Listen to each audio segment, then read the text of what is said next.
Coming up on this episode of Hit the Sled, why Colorado the rebuild is on, and also what's going on in the transfer portal, the top quarterbacks in the transfer portal, and how much they're going for. Next on Hit the Sled.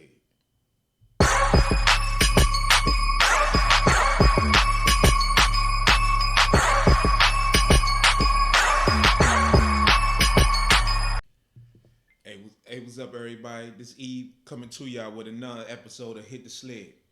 On this episode on Hit the Sled, we're gonna be talking about the Colorado rebuild. But before we get started, y'all know I got my YouTube channel, Hit the Sled, but also you can follow me on Twitter, Instagram, Facebook, but also now I'm on TikTok as well. I got my TikTok thing going. Also, I got a Twitch Hit the Sled account going too. So I appreciate y'all following me on Hit the Sled. We got more and more things we're gonna be coming through with down the line. So I appreciate everybody checking me out on Hit the Sled. But on this episode right here, we're gonna be talking about this Colorado rebuild. A lot has been going on as far as with the Buffs in regard to their rebuild. You know, at the end of the season, that offensive line was one of the key things that needed to be rebuilt. Some coaching changes as well needed to happen, and those coaching changes has happened. The first one that we're going to be talking about offensive coordinator Sean Lewis. Sean Lewis, hey man, he came in, former head coach at Toledo. He came in, a Colorado offensive coordinator. It started off extremely well. However, it kind of tailed off as the season went on.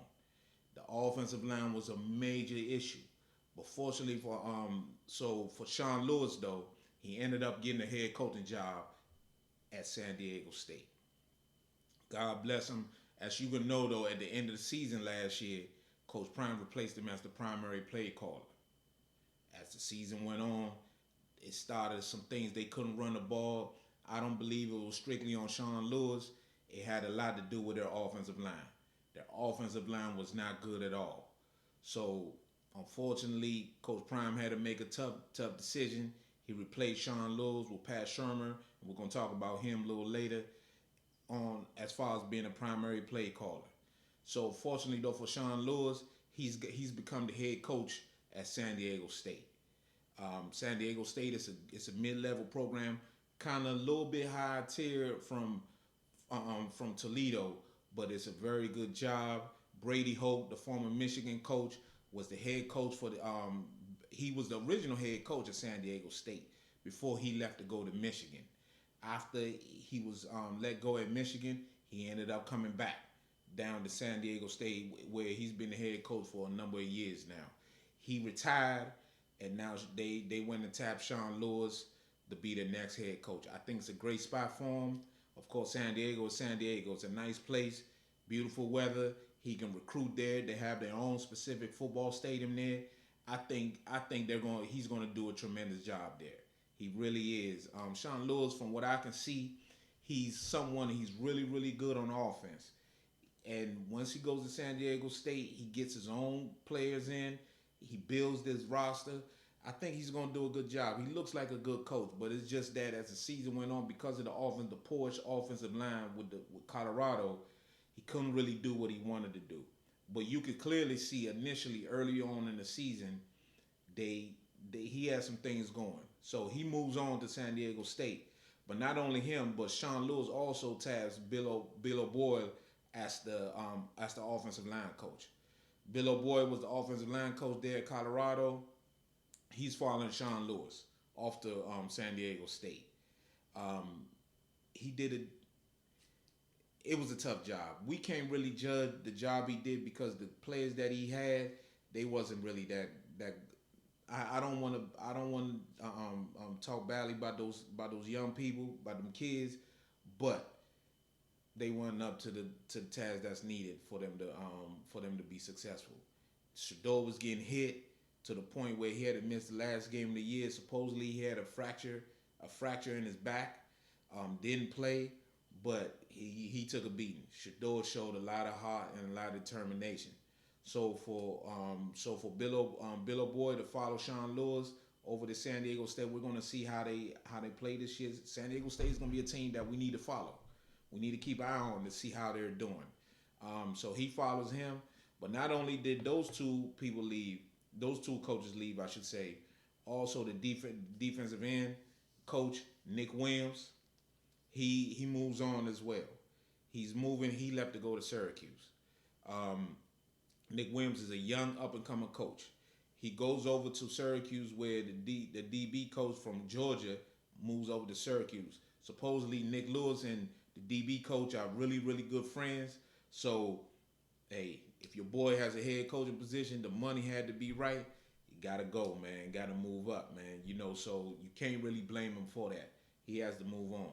But not only did those three coaches leave, also the tight ends coach Tim Brewster, he moves on as well. Excuse me. He goes over to Charlotte, with Bill Poggi, the former Michigan coach to Jim Harbaugh, assistant head coach to Michigan with Jim Harbaugh. He went there, and Tim Brewster was a big loss. Supposedly he was an excellent recruiter for Coach Prime. He did a very good job. So right now, it's 4 coaches have left. So this is something that Coach Prime is going to have to replace, and it looks like he has some replacements already lined up. It look like Pat Shermer possibly will be the new offensive coordinator for the Buffs coming this season. Pat Shermer, a former head coach, a former offensive coordinator in the NFL. He knows offense, so let's see what he can do. It hasn't been official. That's what's just been talked about, that he could be the offensive coordinator, because last year he came in to help out Coach Prime and be an offensive analyst. He ended up taking over, and so let's see how it goes. The next job is the offensive line coach that has been filled. Coach Prime went and tapped Phil Loadholt. If you remember Phil, Big Phil, as I'm gonna call him moving forward, Big Phil, the old line coach, as I'm gonna call him moving forward. He was a former offensive tackle for the Minnesota Vikings. He played about 6 years. And then after he moved on, he became a coach. He's been a coach. He's been a coach since 2018. And last year, he was an offensive assistant over there in Oklahoma. So Coach Primes goes and tap him to be the next O-line coach. Let's not make no mistake about it. Big Phil got a tough job ahead of him. He has a tough job ahead of him. He has a job that is going to be one of the most scrutinized jobs in college football, because the reason why I say that, he has a potential Heisman Trophy quarterback behind center. He has a guy, if you protect him, he can light up the scoreboard. That offensive line has to hold up, and we're going to get to the new people that's been coming in. And it looks like he has a tough job ahead of him, and he's going to have a hell of a coaching hat on. This is an opportunity, though. Anytime you have someone come in these type of situations, in a program that's under the spotlight like Colorado, hey, Big Phil can make a name for himself right here. This is opportunity. That's how I would be looking at it. This is an opportunity to show big time programs in college football, not only Colorado, not just in D1, but also in the National Football League, where I could be an offensive line coach in the NFL. So he's learned his trade for the past couple years. He's been an offensive assistant. He was at Oklahoma the last couple years, and now he's the O-line coach at Colorado. This is all part of the progression. You got to keep moving. Got to stay ahead. Got to keep moving up. Got to keep tapping. Got to keep moving. So but let's not make no mistake about it. He got a tough job. Phil Loadholt got a tough job ahead of him. Ain't no question about it. He got a tough job. So he replaces Bill O'Boyd as the offensive line coach, who leaves to go to San Diego State with Coach Sean Lewis, the OC Sean Lewis, former OC Sean Lewis. The next hire that has been made is Warren Sapp has joined the staff. One of the most dynamic, best players in college and NFL history. Warren Sapp, the NFL Hall of Famer, College Football Hall of Famer. He's joining Coach Prime's staff as a defensive line coach. We're going to find out. I think his knowledge alone, this will make this hire a tremendous hire for Coach Prime. I think he's doing tremendous. He did a good job getting Warren Sapp in, but we're gonna see because coaching these kids and recruiting. Coach Sapp got to recruit now. He got to recruit. He got to go out and get these young, convince these young kids to come in and play at Colorado. He got to bring them in. He got to get them in. But I think with his wealth of knowledge and his know-how, his way to motivate people, I think he's going to do a good job over there at Colorado. This is what Coach Prime needs. Coach Prime needs people that he can trust, people that he feel like can get the job done. I think Coach Sapp is going to be one of these people here. And as we go on to the next phase of this rebuild, it's not just coaches and players. The offensive line. Coach Prime said he needed a whole new offensive line. It looks like that's what he did. The first thing he did, he went out on the recruiting trail. And he got the number 1 left tackle in high school football in Jordan Seaton. Jordan Seaton, it's a top 50 player. Everybody in the country wanted him, from Georgia to Miami to Florida State to Alabama. Everybody wanted him. USC, everybody wanted him, and he went with Coach Prime. He made his commitment live on Undisputed with Skip, Keyshawn, Michael Irvin. When he made a commitment, Michael Irvin acted like he couldn't breathe. Mike was suffocating. Mike couldn't breathe. You know, so this right here shows you how significant of a pickup this is for Coach Prime, because as you look and see the people that he's brought in, everybody is a former. They played at a decent level, mid-tier college football program. The first one I'm gonna talk about is Matthew Bedford. He from Indiana, 6'6", 307. Got good size. Khalid Benson. He also from Indiana. He's 6'6", 332. You got Justin Miles from UTEP. He's 6'4", 280. Tyler Johnson. He from Houston. He's 6'5", 325. You got Amari Ward. He came from Jackson State. He's 6'4", 295. You can tell Amari Ward is somebody that Coach Prime and them knew, so they had a relationship with him because down there at Jackson. So he went and got him, and also got the young man who wasn't rule eligible, who's coming back as well. He's still on the roster. So I just think Coach Prime, as of right now, he got 7 offensive linemen plus the young man that didn't play, that's 8. And I'm sure they're going to try to pick up at least some more to get this line fortified. Because Colorado's main issue last year was the offensive line. Make no mistake about it. Was the offensive line. Yes, defensively, they need to tighten up some things. They certainly do. But that will be done during time. They will tighten some of the things, especially defensively when it comes to coverage. And hey, them people, it took them 3/4 of the season to learn how to cover a crossing pattern, drag routes, whatever you want to call it. It took them 3/4 out of the season to be able to do that. So the rebuild is on.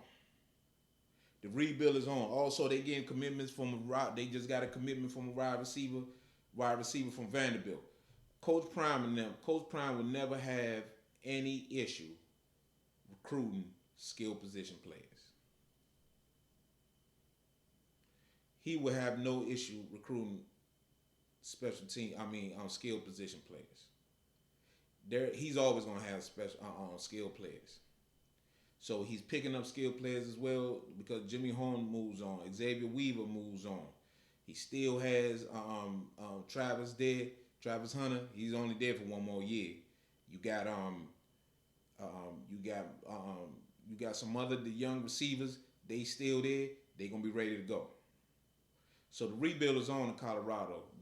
Coach Prime looks like he's trying to do his thing, and it's gonna be something. Because after a year, he should know his weaknesses. After a year, he should know where he needs to strengthen that.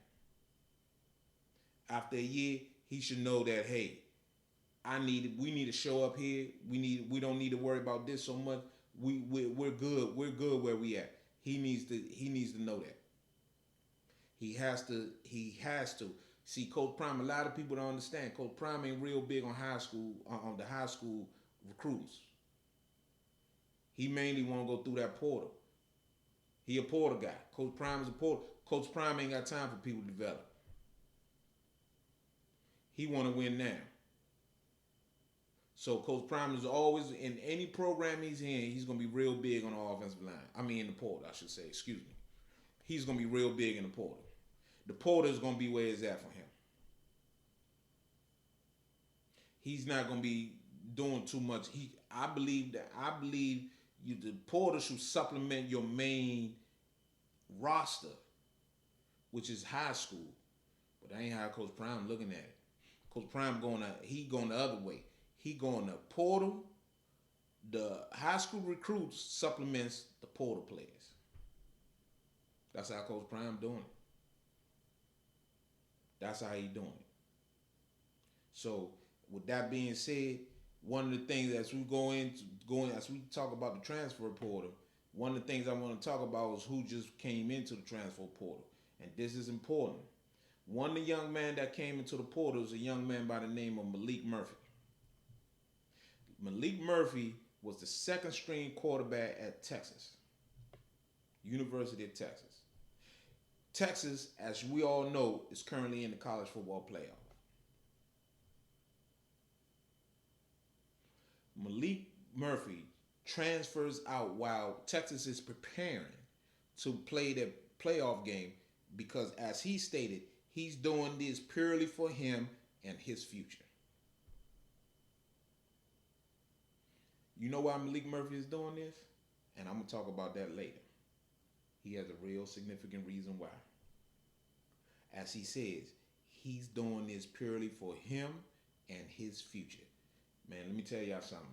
The days when we were kids and college football, those kids, it was just about the team and all. No.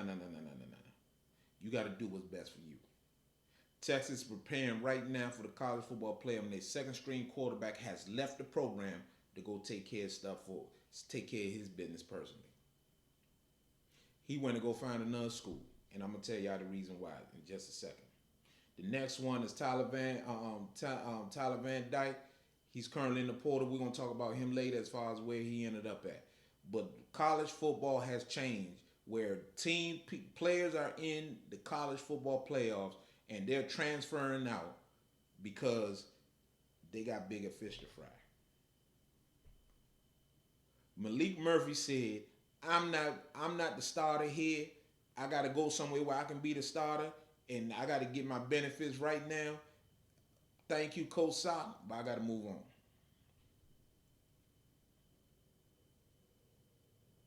That's what Maalik Murphy is saying. Maalik Murphy is saying, forget what you're talking about.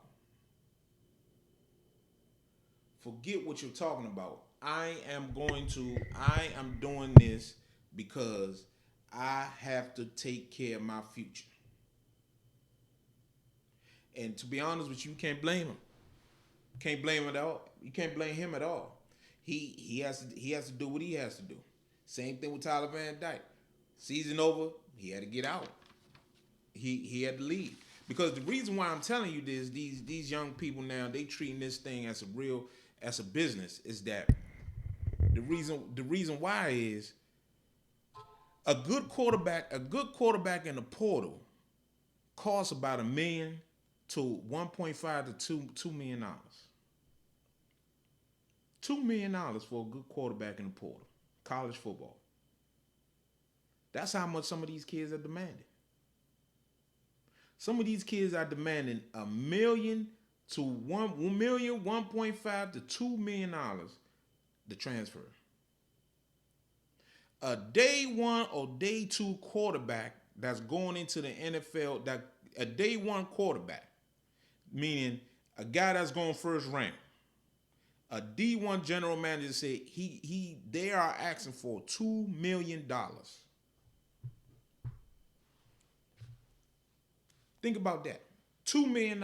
There are quarterbacks in the National Football League as backups right now that are making $2 million. There are quarterbacks in college football right now that are demanding $2 million for them to transfer in. After taxes, that's $1 million.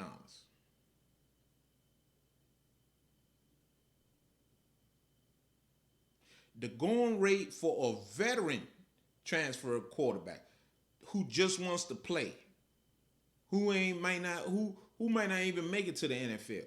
He won 500,000 to 750,000.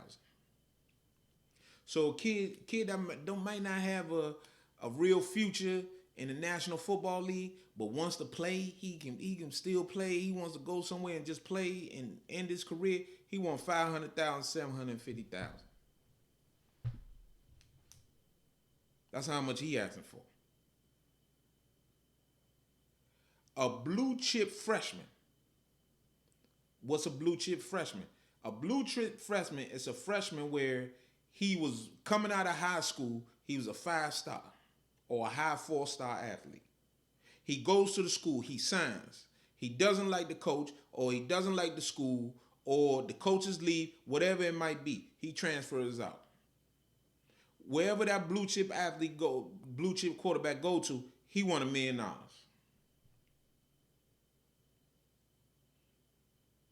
These are the numbers now. These are the numbers in college football right now. He won $1 million.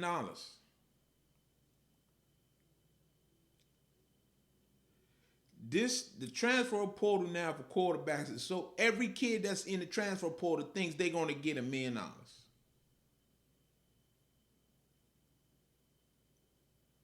Kids that don't have a chance to go to the NFL but just transfer once 500, 750,000. A kid that might go first round that gets transferred in, he wants up to $2 million. These guys, some of these quarterbacks now are getting backup quarterback money in the NFL. There are NFL backup quarterback making $2 million. And some of these kids are getting that right now in college. Hey, I don't have no problem with it. But what I would say, and I've had this conversation with a lot of my with a couple of my boys, and the conversation goes like this: if you make your decision solely based on money, you're gonna end up regretting. You're gonna end up regretting it. You're gonna end up regretting it. If you make your decision solely based on money. However, if you make your decision and put football first instead of the money, you can still get $1 million, 1.5. You might not be able to get at the most, but you can get a decent amount of money and be set up for success. I think that's where some of these guys they make the wrong decisions. Some of these guys just go wherever the money at.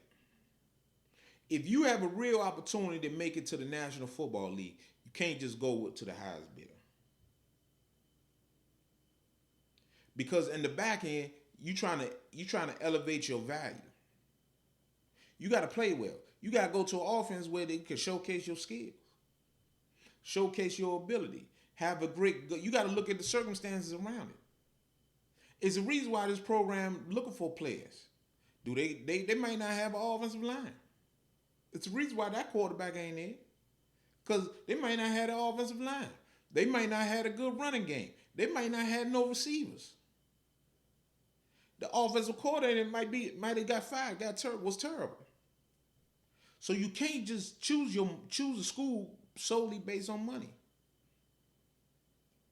If I had a son and my son was in that position to demand that type of money, first thing I'm doing, I'm saying, let's look at the school, let's look at the coach, let's look at how they develop their quarterbacks, and then we can go from there. The money is going to be there in any school we want to go to. But football-wise, it ain't the same everywhere.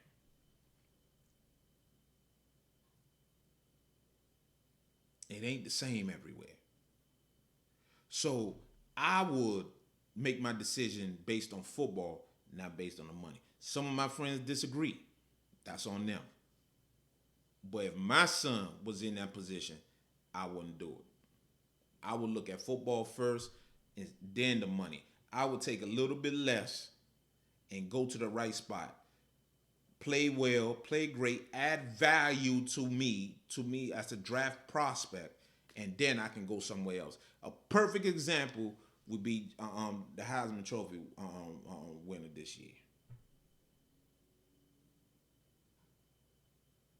He leaves Arizona State. He goes over to LSU. I'm sure LSU took care of him. He goes there. He plays well. LSU always has receivers. They just did not have a quarterback. He goes there. He plays well. He's a Heisman Trophy winner, and now He's probably a top 10 pick. That's smart. That is smart. That's how you're supposed to work it. So it's a way that you can go about doing it where you don't have to go for the money. You could do both. Now, let's look at the top available quarterbacks in the transfer portal right now. You got Cam Ward. Cam Ward was at Washington State last year. Played really, really well, man. He was number six in D1 in total offense. He's currently looking at right now. He just did his official visit early this week to Miami. FSU, I believe, is this weekend. He got USC looking at him, University of Washington, Nebraska, and Wisconsin. And potentially he could be going in the NFL draft. I don't think he'll be going to the NFL draft, but he has that opportunity.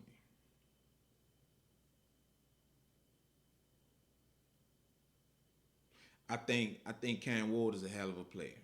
I was telling people during the season, he the real deal. He can play. Now, which one of these schools he should transfer to? If I was him, I would go to USC. If Lincoln Riley wants me, I need to take a little bit less to go to USC. That's what I'm gonna do. Miami, they got a great offensive line. I don't trust Mario Cristobal as a coach. I'm sorry, I don't. FSU, we don't know if it's a flash in the pan. They had one good year. Their receivers are gonna be gone. We don't know. University of Washington, Washington State. Those are I don't know if a kid that was at Washington State will transfer to Washington. That's a tough ask. Nebraska. Nebraska has right now they're potentially in the process of flipping Dylan Raiola from Georgia to Nebraska. I don't know whether or not he's gonna do that. He's gonna take that up, but potentially he could, and also Wisconsin. Wisconsin, we're gonna get to that later. They got a quarterback. So if I was him, his choices really are between Miami, USC, and FSU, Florida State. I wouldn't go to Miami. I don't trust Mario Cristobal.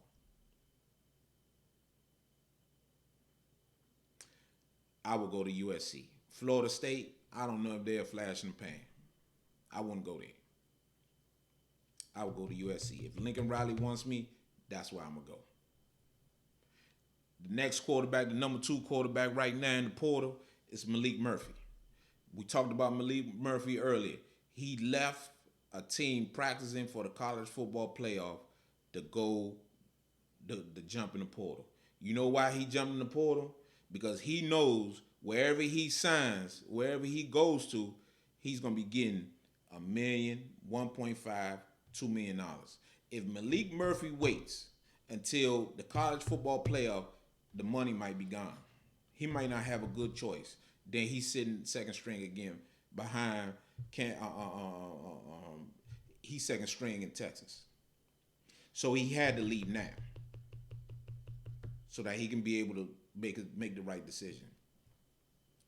A young dude like Malik Murphy, he's a class example of somebody who's going to take the money. I believe so. But if he was smart, he would go somewhere where he can play and develop, because he hasn't played much. They say even in high school, he only played really 1 year in high school, but he's super talented. He has a lot of arm talent. He has super high velocity on the ball. He's a plus athlete. He's just raw. He's inexperienced. So he has to play. Malik needs to go somewhere where they got a great quarterback system of developing people so that he can play. That's what he needs to do. So I hope he makes a good decision there. Will Howard from Kansas State. I remember that young man. They had a great game 2 years ago. They beat TCU in the Big 12 championship game. Played excellent. Last year had an excellent game against Texas. He did an outstanding job this year against Texas. Almost pulled that out. They say USC is one of the teams to watch for him. They say USC is one of the teams. So as you can see, USC is in the quarterback mix right now. USC is trying to get a quarterback.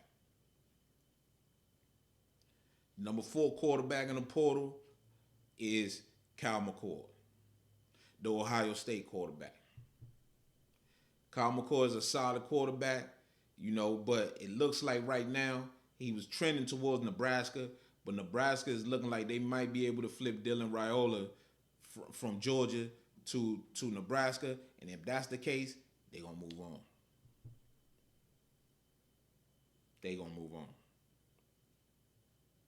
But Kyle McCord is a really good player. He's a solid player. He can play. He left Ohio State. Apparently, the story was he wasn't guaranteed a position.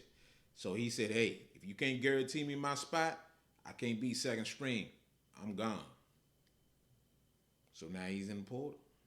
He's going to end up somewhere, though. He's going to end up somewhere. Kyle McCord is a good player. He's a good player. Even though he was a former Buckeye, I have no qualms of saying the truth, speaking truth. He's a good player.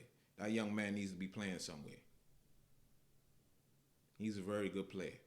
The next one is DJ Uiagalelei from Oregon State. He's gotten better. Remember, he transferred from Clemson. He went to Oregon State. He played well this year. He's solid. Nothing special, but it seems like Florida State is the favorite there. That might be a good spot for him. Again, you got to go somewhere where they can develop you. He needs development. I don't know if Florida State is a school of quarterback development, but more than likely, he's a guy for the highest bidder. Because I don't think he has much chance in the National Football League. So he got to get all the money he can right now. The next quarterback is Will Rogers. In my opinion, interesting prospect, because the reason why I said that, he led the SEC in passing 2021 and 2022.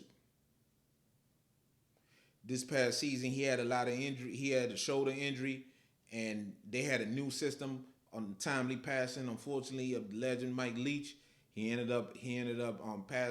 passed away, and Will Rogers did not have the season he was expecting. He's a good player. He's a good player. He's a kid. He's a young man. If a school like North Carolina doesn't have another quarterback in the pipeline ready to go to replace the starting quarterback, that's where he should go. Somewhere like North Carolina will be a perfect fit for him. My last quarterback, seventh and last quarterback in the portal is Dante Moore. Dante Moore looks like he's a good quarterback. He needs development too. He flashed elite arm talent with great touch and feel and uncanny accuracy. He can throw the ball. He struggled with processing under pressure and made bad decisions. That's coaching. Dante Moore needs to be coached. Got to be coached. He got the talent. It's here. Processing information. Processing information. That's it. And I think they're saying that Michigan and Michigan State are the teams. If I was Dante Moore, I'm going to Michigan. If J.J. McCarthy leaves, I got a real shot of being the starting quarterback. If JJ McCarthy stays, I can redshirt and take over years from now. That'll give me a whole year for me to be coached up. If Dante Moore goes to Michigan, he's in a win-win situation. He's in a win-win situation if he goes to Michigan. He cannot lose.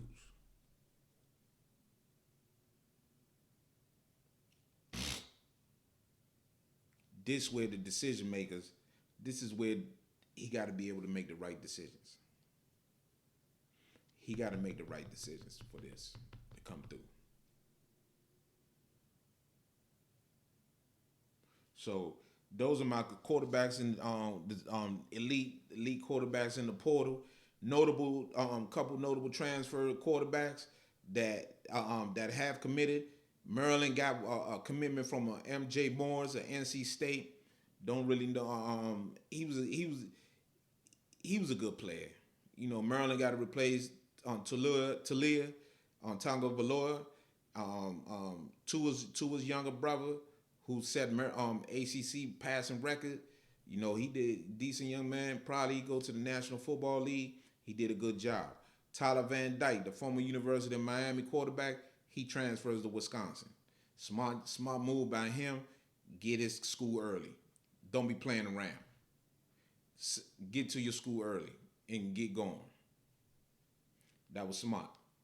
And the other one, which is kind of a big deal, is Riley Leonard from Duke. He goes to Notre Dame. That's a good pickup for Notre Dame. Riley Leonard's a good player.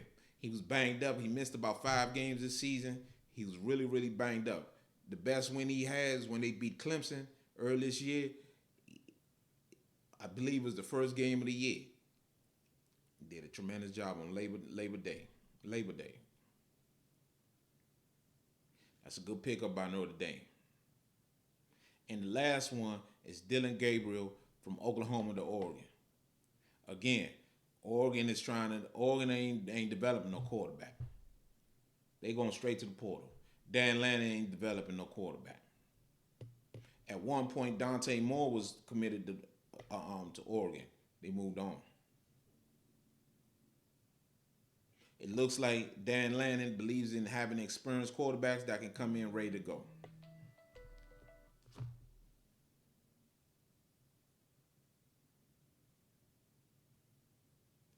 That's what it looks like.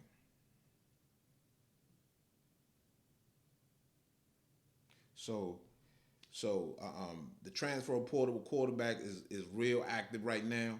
Everybody is in it, and man, the money is free agency. Let's just call it what it is. It's college free agency. A lot of these guys are going to the highest bidders, but the smart ones are going to the right bidders. The ones where football comes first. Those are the ones you should go to. But that's the episode. This it right there. Hit the sled. Hey, we coming. Follow me. I'm on Twitter, Facebook, Instagram. Not only that, but follow me on my YouTube channel. Leave a comment. Leave a comment for me. Hit the sled. We got a lot more things we trying to build. It's coming. Stay with me. Hit the sled. Appreciate y'all.